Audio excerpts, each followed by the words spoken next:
Jangan lupa subscribe, like, komen, dan share YouTube TVRI Bengkulu. Dan nyalakan loncengnya ya.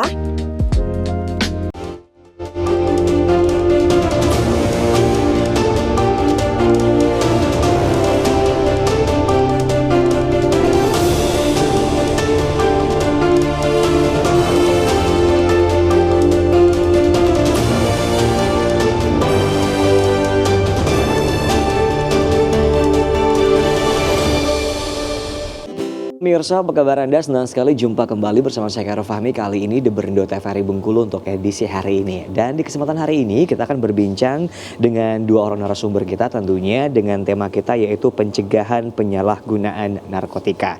Bersama dengan narasumber kita yang pertama ada Zakia Salsabilah, merupakan pemudi Pupan 2024. Selamat sore.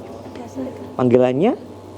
Zakia. Oke, baik. Kemudian ada Bang Nuce Marlanto, SKM MSI MKM. Selamat sore Bang. Sore juga. Sehat ya Bang? Alhamdulillah sehat. Alhamdulillah baik. Nah, kita hari ini akan berbincang dengan Bang Nunce dan juga Zakia mengenai yang namanya pencegahan penyalahgunaan narkotika. Kita tahu bahwa tentunya yang paling rentan sekali untuk penyalahgunaan dari narkoba ini sendiri adalah anak-anak di usia muda tentunya ya. Dan perlu kita ingatkan dengan seksama tentunya untuk anak-anak yang usia muda ini jangan sampai penyalahgunaan narkoba karena itu akan merusak dari masa depan mereka tentunya. Nah, kita akan ngobrol dengan Zakia dulu nih. Sepengetahuan Zakia sendiri, seberapa rusaknya pemuda-pemudi Bengkulu saat ini dengan yang namanya narkotika? Baik, kalau menurut saya pribadi, menurut saya pemuda-pemudi di Kota Bengkulu ataupun terutama di Kota Bengkulu itu banyak yang rusak akibat narkoba. Contohnya seperti banyak dari anak-anak di jalanan yang mohon maaf misalnya di daerah yang miskin misalnya mereka mengkonsumsi hal-hal seperti lem atau yang sebagainya. Itu dimana merusak sistem saraf mereka juga dari cara mereka berbicara, berpikir ataupun pada akhirnya menimbulkan hal kriminal. Yang dimana itu juga merepotkan pemerintah ataupun masyarakat dan meresahkan daerah sekitarnya. Untuk orang-orang juga generasi muda contohnya di daerah-daerah yang mungkin dia punya cukup banyak uang, contohnya di beberapa disko misalnya, nah itu juga mempengaruhi karena pada akhirnya perilaku mereka setelahnya itu tidak bisa diatur karena mereka masih pemuda-pemudi atau masih generasi muda. Oke, baik. Berarti bukan hanya yang kaya saja, tapi yang miskin pun bisa untuk menyalahi yang namanya narkotika ini sendiri ya. Nah, kalau menurut Zakia sendiri nih, kenapa narkoba ini cukup gampang buat didapatkan gitu? Oke. Pastinya kalau orang narkoba itu pasti mereka ingin berjualan sebisa mereka. Pasti mereka akan menggunakan berbagai macam cara. Caranya adalah mungkin bisa mereka karena anak muda ini sistemnya itu gampang penasaran. Mereka juga gampang pengen tahu. Ya udahlah, paling kita masih punya banyak waktu. Coba-coba sesekali nggak apa-apa.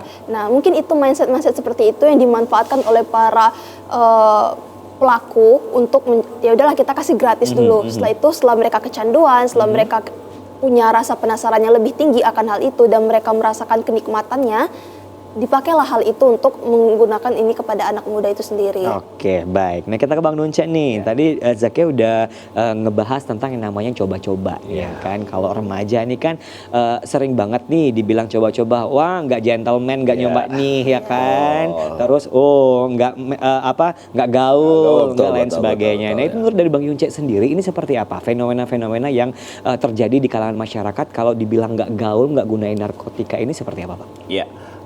Mungkin karena ini ya informasi yang gampang sekali didapatkan anak muda dari media sosial atau dari internet. Nah, ini kadang-kadang anak-anak muda khususnya ini dia itu menelan informasi itu secara mentah tanpa di cross check atau bertanya dulu ke expertnya atau yang di bidangnya. Ini yang kadang-kadang yang menjadi fenomena kenapa penyalahgunaan itu banyak sekali di anak-anak muda. Ketidaktahuan dan ketidaktahuan ini membuat mereka yang tadi disebut katanya pengen tahu. Nah, pengen tahunya ini kadang-kadang salah sehingga yang tidak tahu menjadi tahu tapi salah. Akhirnya mereka akan coba-coba dan terus mungkin berkembang sehingga dia menjadi adiktif dan menjadi aktif dalam penyalahgunaan narkoba itu sendiri sih. Oke, baik. Nah, pertanyaan yang sama tentunya. Nah, kalau narkoba ini sendiri kan ini saat ini gampang sekali buat didapetin, nggak sesulit dulu gitu kan. Kalau sekarang ini kita udah tahu bahwa wah mau pakai ini nih, oh udah tahu mereka kayaknya belinya di mana atau ngambilnya di mana. Nah, ini seperti apa? Apakah hal ini sudah segampang itukah atau sudah separah inikah untuk penyalahgunaan narkotika di Bengkulu ini sendiri? Iya.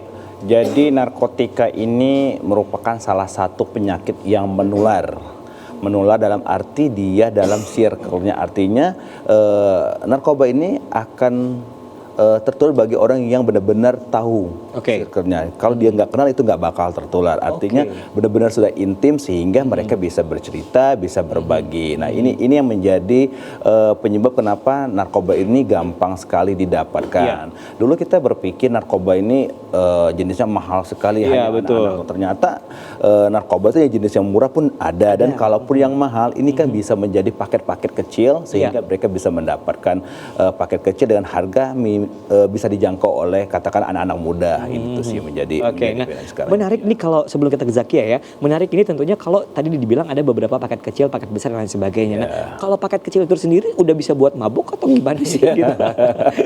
Karena kita tahu bahwa kalau paket kecil nih, apakah itu sudah termasuk ke nanti ke kecanduan atau seperti apa? Iya, mungkin kita harus tahu dulu sih kenapa sih dia make itu dulu terlebih dahulu. Apakah memang dia sudah menjadi adiktif ataupun coba-coba. Nah biasanya untuk anak muda ini ketidaktahuan dan keingintahuan dia membuat ingin coba-coba. Nah kadang-kadang ini biasanya untuk para penjual dia biasanya memberikan gratisan atau mungkin dia memberikan paket plus, artinya kurir mendapat bonus. Ini kadang-kadang menjadi dia membuat coba-coba. Dan ini ketika dipakai sedikit ini bukan berarti sedikit memiliki efek yang sedikit, karena mereka yang beli jumlah partai banyak pun itu tidak dipakai sekaligus juga kan. Jadi sedikit pun tapi efek sama sekali, seperti contoh mungkin katakanlah ganja, sabu atau ekstasi dengan harga yang cukup tinggi bagi anak muda.